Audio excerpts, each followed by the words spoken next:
रेशमा जी, राधे राधे प्रभु। राधे राधे महाराज जी। महाराज जी, आप कहते हैं कि जब कृष्णा जी की कृपा होती है तो वो आपको धीरे धीरे दुनिया से दूर कर देते हैं, लेकिन जब सबसे दूर हो जाओगे तो अकेलापन होता है। इसके लिए अपने कहाँ आप को अकेलापन होता है? तुमने देखा कहाँ है? कभी दूर हुई हो? केवल कल्पना कर रहे हो। हम अकेले हैं? हम अकेले बचपन से दूर हैं? हम अकेले हैं? अभी तो आपसे इतने लोग नहीं मिलने आते होंगे जितने लोग हमसे मिलते हैं।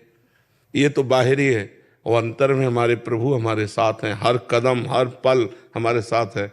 इतना सुंदर प्रभु, इतना सुंदर प्रिया जो हमारे साथ है, हमें और किसके साथ की जरूरत है? यहाँ जितने साथी सब मरण धर्मा है, कब मर जाए कब बिछुड़ जाए कुछ पता नहीं। वो अविनाशी प्रीतम हमारे साथ है। तो हम अकेले कि तुम अकेले हो? तुम पति पुत्र परिवार के साथ रहते हुए भी अकेले हो, क्योंकि कोई तुम्हारा साथी नहीं। ना वो तुम्हें जानता ना तुम उसको जानते हो। सब परदेसी की तरह रह रहे हो। जानते हो अपने पुत्र को कौन है? अपनी पत्नी को जानते हो कौन है? अपने पति को जानते हो कौन है? किसी से कोई परिचय नहीं। माने बैठे जान जाओ तो भगवान है। भगवान है, पति रूप में भगवान है, पुत्र रूप में भगवान है, पत्नी रूप। अगर ये जान जाओ तो तुमको भी वही गति होगी जो बड़े बड़े संतों को होती है। पर ये तो जानते नहीं। तो अकेलापन के सच्चा पूछो तो अकेलेपन आपको खाता है, हमें थोड़ी अकेलापन खाता है। हमारे तो बाहर, तुम्हारे तो 4 परिवार होंगे, हमारे तो 40,000 परिवार है। तुम्हारा कोई नहीं है संसार में, नहीं है। हमारा है, प्रीतम है, हमारे भगवान है, हमारी प्रिया जो है, हमारे लाडिले। तुम्हारा कोई नहीं है। तुम जिनको देख रहे हो सब मरण धर्मा है, कभी भी मर सकते हैं, पूरे के पूरे एक साथ मर सकते हैं। हमारे प्रीतम नहीं मरेंगे। ये शरीर छूटेगा तब प्रीतम मिलेंगे, ऐसी बात नहीं। शरीर रहते ही प्रीतम का सानिध्य अनुभव होता है। पर भजन करो, भजन जीवन में नहीं होगा तो यही लगेगा। जितने संत महात्मा है वास्तविक जो भगवान के मार्ग में है, उनको अकेलापन खाता है क्या? वो अकेले की तरफ भागते हैं, दूर हमसे मिलो मत। क्यों?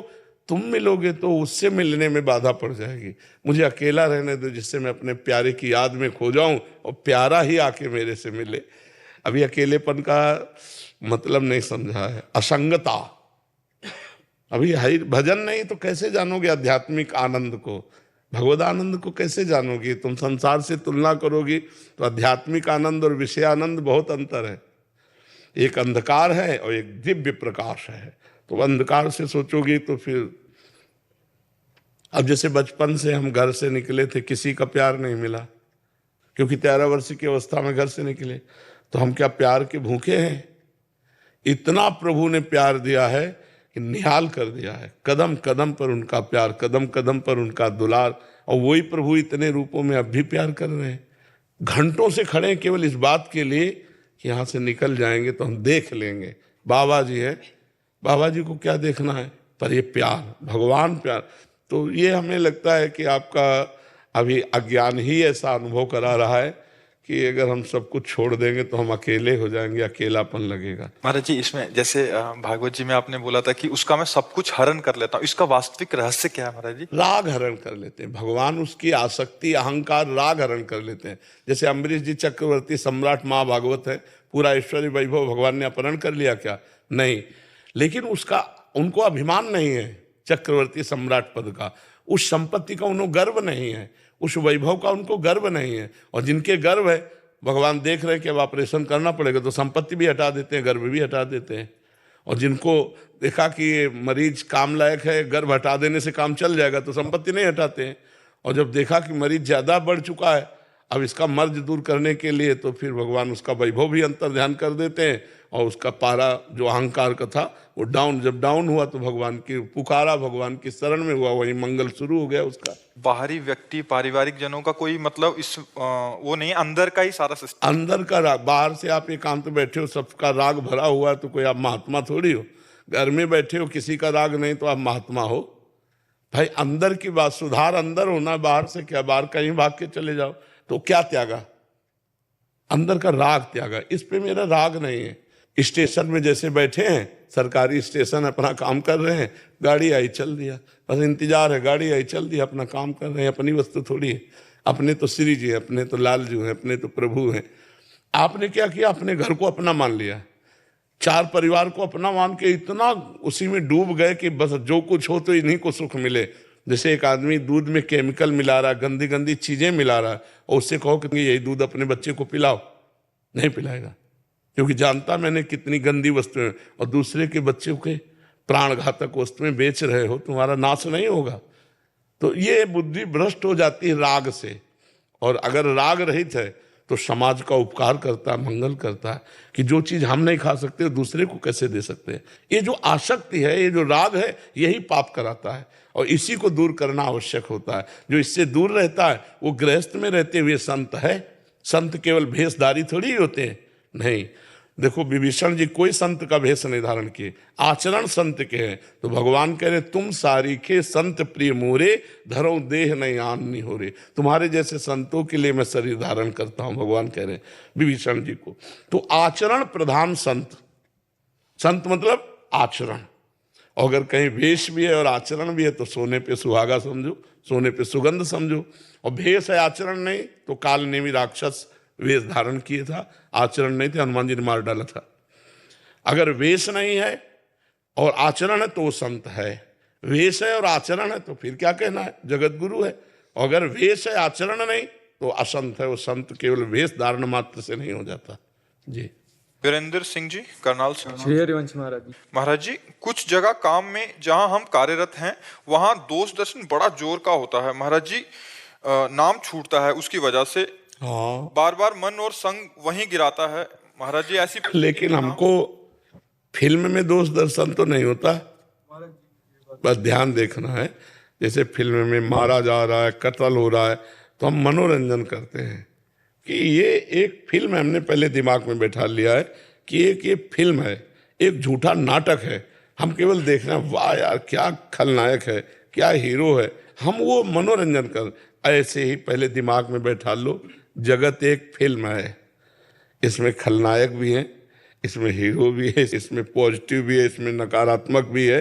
तो हमको इसे फिल्मवत देखना, जगन नाटक वही भवा।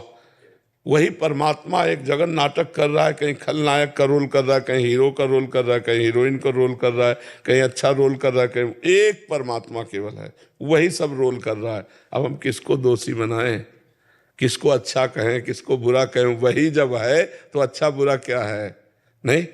हाँ, इसलिए जैसे वाणी पाठ करता हूँ तो उस टाइम वाणी पाठ करते टाइम अभी तो 10 मिनट के लिए वाणी पाठ में सही रहेगा, मन एकदम चेंज हो जाता है, बिल्कुल ही पाठ करते छूटते सारी। अभी भजन की कमी है, थोड़ा भजन और बढ़ाओ, नाम जप और बढ़ाओ, फिर वो गंभीरता आने लगे। तेरे भावे जो करे भलो बुरो संसार, नारायण तू बैठ के अपनो भवन बुहार। बुरा जो देखन मैं चला बुरा न मिलिया कोई, जो दिल खोजूं अपनो तो हमसे बुरा न। तो ये परमार्थ है, ये अध्यात्म है, इसमें दूसरों की तरफ नहीं देख। जी करण जी, नागपुर से। श्री हरिवंश महाराज जी श्री हरिवंश महाराज जी, महाराज जी जैसे हम आपसे मिलने के लिए प्रतीक्षा करना पड़ता है हमें, क्या वैसे ही निकुंज में श्री जी से मिलने के लिए भी करना पड़ता है? अरे जन्म जन्म प्रतीक्षा ही तो कर रहे हैं, और क्या कर रहे हैं। जब से तुम बिछुरे पी प्यारे, कबहु न पायो चैन, दरस बिन दूखन लागे नैन। प्रतीक्षा ही तो कर रहे हैं हम, उनको पुकार रहे हैं, उनकी प्रतीक्षा कर रहे हैं, उनकी बाट जो रहे हैं। और वो जब कृपा करेंगे तब मिलेंगे, और जब मिलेंगी तो निहाल कर देंगी, इसी आशा से। जैसे मान लो आप खड़े हैं, सर्दी का समय, बैठने की व्यवस्था भी नहीं, बाहर खड़े हैं, लेकिन आपको इंतजार है कि कुछ मिनटों बाद जो हम लालसा लेकर आए, हम सम्मुख बैठेंगे, हम बात करेंगे, हम निहाल हो जाएंगे। तो वो लालसा आपको कष्ट नहीं लग रहा, खड़ा होना कष्ट नहीं लग रहा। ऐसे ही जब हमारी लालसा भगवान की प्राप्ति की होती है तो हम, कोई गाली देता है, कोई अपमान करता है, कोई प्रणाम करता है, कभी भूखे रहना पड़ता है, कभी छके हैं, हर परिस्थिति सह लेते हैं, क्योंकि मुझे प्रभु से मिलना है। इंतजार तो करना ही पड़ता है, लेकिन निकुंज में नहीं, इस भूतल पर। निकुंज में तो वही जा सकता है जो इंतजार खत्म हो चुका है।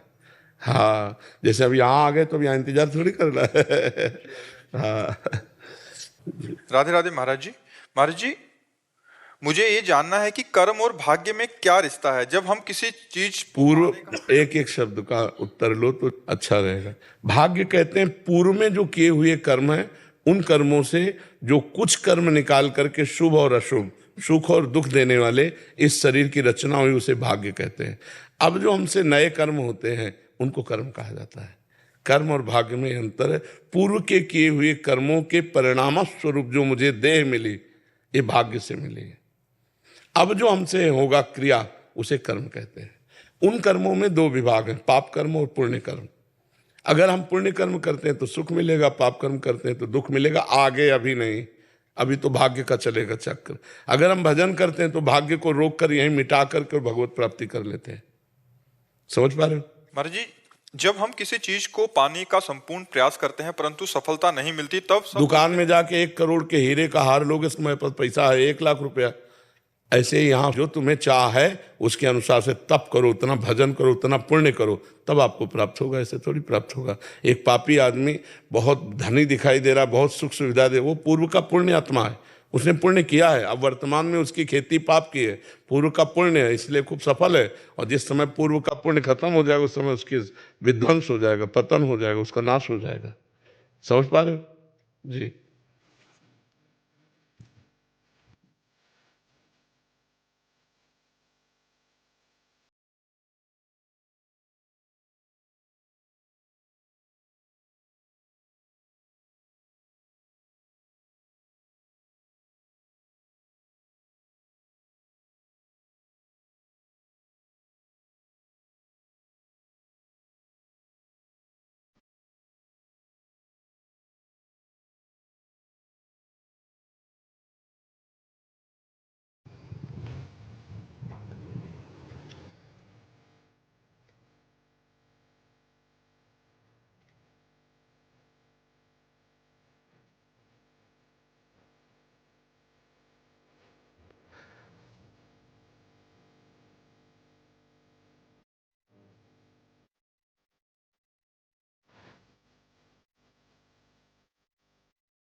हाँ।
हाँ।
चाहिए, और जिसे धर्म कहता है नहीं करना चाहिए उसे नहीं करना चाहिए। कर्म धर्म अलग अलग नहीं है, एक ही है। धर्म पूर्वक किया हुआ कर्म कल्याण करेगा और अधर्म पूर्वक किया हुआ कर्म पतन में ले जाएगा। धर्म कर्म अलग अलग नहीं है कि ये धर्म है और ये कर्म है, नहीं, ये धर्म है, यही करना हमारा कर्म है। जो धर्म है वही हमारा कर्म है, जो अधर्म है उसको त्याग देना है। समझ पा रहे हैं आप? महाराज, पर कभी कभी व्यथा ऐसी होती है कि जैसे मैं कोई कर्म कर रहा हूँ और उससे किसी का नुकसान हो रहा है, पर वो मेरा कर्म है करना, तो अब उसमें देखना पड़ेगा कि किसी का नुकसान, जैसे वो आदमी गलत है और उसका नुकसान हो रहा है, हम अपने कर्तव्य का पालन कर रहे हैं तो ठीक है, लेकिन वो सही है तो आपका वो कर्तव्य कैसा हो सकता है जो किसी को दुख पहुंचाए? हमें बताओ कौन सा कर्म। महाराज, जैसे मान लीजिए कोई अज्ञानी है और मैं कोई कर्म कर रहा हूँ, उसका नुकसान हो रहा है, पर वो उस चीज नहीं, अब हमें ये देखना पड़ेगा कि आप क्यों ऐसा कर्म कर रहे हैं कि उसका नुकसान होगा। महाराज, मतलब मैं एक उदाहरण के तौर पे बताऊं, आप किस डिपार्टमेंट में हैं? मैं एक कंपनी में प्रबंधक के कार्य पर हूँ। हाँ। तो मेरे पास लगभग 100 लोग काम करते हैं। तो मान लीजिए किसी के लिए मैं कोई निर्णय ले रहा हूँ, तो कभी कभी ऐसा होता है कि उसका नुकसान हो रहा होता है, पर मेरे पास एक मतलब पावर है कि मैं उसको नुकसान होने से रोक सकूं। हाँ। तो पर वो अपनी जगह गलत है, पर वो अज्ञानी है। हाँ, इसमें देखना है कि अगर वो आपकी कृपा से उसका नुकसान भी ना हो और वो सही ढंग से चलने लगे तो ज़्यादा अच्छा रहेगा। एक बार दो बार किसी को हम कठोर शब्दों से शासन में भी लेकर सुधार सकते हैं कि देखो भाई ये काम है, अगर ये काम आप इस तरह से नहीं करते हैं तो आपको निकाल देंगे, या आपको जो भी दंड विधान है। तो हमें लगता है एक दो बार अगर हम चांस दें किसी को तो फिर ज़्यादा अच्छा रहेगा। डायरेक्ट किसी का अहित ना करें, एक दो बार उसको सचेत कर दें। इसलिए आप बिल्कुल ठीक चलिए जिससे कंपनी का भी लाभ हो और आपका भी मंगल हो। अगर आप कंपनी के लाभ की बात नहीं सोचेंगे तो आपकी हानि हो जाएगी। और कर्तव्य कंपनी के प्रति, हाँ बिल्कुल नहीं, वो धर्म है आपका, वही धर्म है आपका, क्योंकि कंपनी ने आपको अधिकार दे रखा है और अगर आप उस धर्म का पालन नहीं करते तो कंपनी की हानि होती है, तो आप अपने धर्म से च्युत हो जाएंगे। जी, एक तो होता है निकालना, एक तो होता है निकालना उसकी जिम्मेदारियों से या उसको नौकरी से निकाल देना। एक होता है एक आदमी है अगर गद्दारी कर रहा है या कंपनी की हानि वाली बात कर रहा है और ये उस पद पे है, तो इनका कर्तव्य है एक बार तो उसको पहले सचेत करो, दूसरी बार कड़ी वार्निंग दे दो और तीसरी बार फिर अपना अधिकार का प्रयोग कर लो। महाराज जी, हमारा भी है, पत्नी हमारी है, धर्मपत्नी बैठी हुई, वो भी कहती हैं जैसे हम भी इस समय एक पदाधिकारी के रूप में कहीं पे विराजमान है आपकी कृपा से, तो लगभग 2500 आदमी हैं हमारे उसमें, और कई लोगों को अलग अलग तरीके से बताना पड़ता है। तो ये कई बार नाराज हमारे ऊपर होती, क्यों डांटते हो लोगों को? जी नहीं, डांटना भी जरूरी है, क्योंकि कोई कार्य, जैसे विद्यार्थी है, थोड़ा शासन की जरूरत है। तो मेरे जी एक तो होता है निकाल देना। तो क्या हम, अगर उन्होंने कोई ऐसा अपराध कर दिया जो नहीं है, हम उसको दंड दे सकते हैं? 1-2 दिन का दंड दे दिया या कोई ऐसा? नहीं, हमने इसीलिए कहा पहला तो हम उसको समझाएं, दूसरे में कड़ी वार्निंग दें, कोशिश करें, और तीसरे ऑप्शन में फिर निकाल दें, क्योंकि किसी की जीविका का हनन हो जाए तो वो भी ठीक नहीं है, और हम जिस कार्य की जिम्मेवारी ले उसमें हानि हो जाए वो भी ठीक नहीं है। तो दोनों का मिलान करके उसका मंगल हो, अपना काम बन जाए। अगर वो ऐसा नहीं है, कई लोग इतने प्रमादी होते हैं कि वो न वार्निंग मानते हैं न प्रार्थना मानते हैं, तो फिर ऐसे लोगों को निकाल देना ही उचित रहता है। देखो, यही कर्म हम अपने घर में भी कर सकते हैं अपने बच्चों के साथ। अगर छोटा बच्चा है, उसे समझा रहे हैं, वो सही मार्ग पर चल रहा है, पर अगर स्कूल जाता है तो कहीं प्रमादी बच्चों के संग होता है, तो दुख होता है कि कहीं ये गलत रास्ते पर न चल जाए। अभी मेरी बेटी है, वो 14 साल की है, वो नाम जाप 2 साल से आपकी कृपा से करने की कोशिश कर रही है, उसमें सफल भी हो रही है। बट जब स्कूल जाती है तो बच्चे मिलते हैं और कुछ ना कुछ दिमाग में संस्कार, हाँ, गलत संस्कार आते। तो हमारा एज ए पिता हम वहाँ ये सूत्र नहीं चलेगा, वहाँ निकाल देने वाला सूत्र नहीं चलेगा, वहाँ प्रार्थना और शासन के द्वारा ही संभाला जा सकता है। शाम नीति कहते हैं बहुत प्यार दुलार से समझाना, और दंड नीति कहते हैं शासन के द्वारा समझाना। तो फिर गलती हो गई, फिर यही बात कहेंगे, लेकिन हम उसको निकाल नहीं सकते क्योंकि हमारा बच्चा है। उसको तो चाहे जितना कुमार्गामी हो जाए, बच्चा तो बच्चा ही रहता है ना, अपने उसके हर समय सहयोग में ही रहेंगे। शासन के द्वारा संभाल सकते, पर ये सूत्र वहां नहीं लागू होगा। महाराज जी, आपकी शिक्षा मुझे अपनी इंद्रियों पर काबू रखने में शक्ति देती है, इसके लिए मैं आपका आभारी हूँ। महाराज जी, इनका प्रश्न है कि इनके पिताजी कोई दूसरी महिला के साथ रहते हैं और उनसे एक बच्चा भी है, और ये लास्ट में एक प्रश्न कर रहे हैं कि अगर मैं अपने पिता के प्रति दोष भाव करता हूँ तो क्या मुझे भगवत प्राप्ति में नहीं, दोष भाव करना ही चाहिए इस स्थिति में, क्योंकि तुम्हारे जैसा जवान पुत्र है और फिर भी वो अन्य महिला का संग कर रहे हैं और संतान उत्पन्न कर रहे हैं, तो कहीं ना कहीं वो अपनी वासनाओं के अधीन है। तो आपको अलग ही रहना चाहिए, अलग ही भाव कर लेना चाहिए।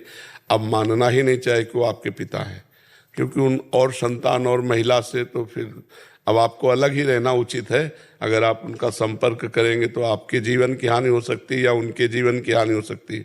कभी आपको गुस्सा लगा, वो प्रतिकूल हुए तो आप नाराज होकर कुछ न कर बैठे, और कहीं आप बाधा पड़ेंगे तो कहीं वो कुछ कर ना बैठे। इसलिए हमें लगता है दोनों अलग रहो तो अच्छा है। उनको अपने मार्ग में चलने दो, जहाँ वो जा रहे हैं तुम अच्छे मार्ग में चलो। जी, आजकल ये बहुत प्रश्न आ रहे हैं, कल भी एक प्रश्न था हम पढ़ नहीं पाए थे। देखो, अभी तो कोई बात ही नहीं है, अभी तो 5000 वर्ष कलयुग के हुए, थोड़ा और कलयुग बढ़ने दो। भाव भ्रष्ट आचारा सब संसारा, धर्म सुने नहीं काना। महाराज जी, कल के उसमें था कि मेरे पिताजी मेरी उम्र की लड़की को घर ले आए। हाँ, तो ऐसा यहाँ जहाँ बच्ची बैठी, यहाँ एक दिन एक लड़की नहीं बैठी थी कि मेरे साथ बचपन से ऐसा मेरे घर वाले कर, 2-3 दिन हाँ, 2-3 दिन पहले, और बहुत डिप्रेशन में थी। तो ये सब राक्षसी प्रवृत्ति, इसीलिए तो कहते हैं जब तक अध्यात्म को स्वीकार नहीं करोगे, धर्म को स्वीकार नहीं करोगे, तब तक बुद्धि शुद्ध नहीं होगी, ये सब गंदी बातें बनी रहेंगी। तो हमें लगता है जो गिर रहे हैं गिरने दीजिए, अपने को संभाल लो।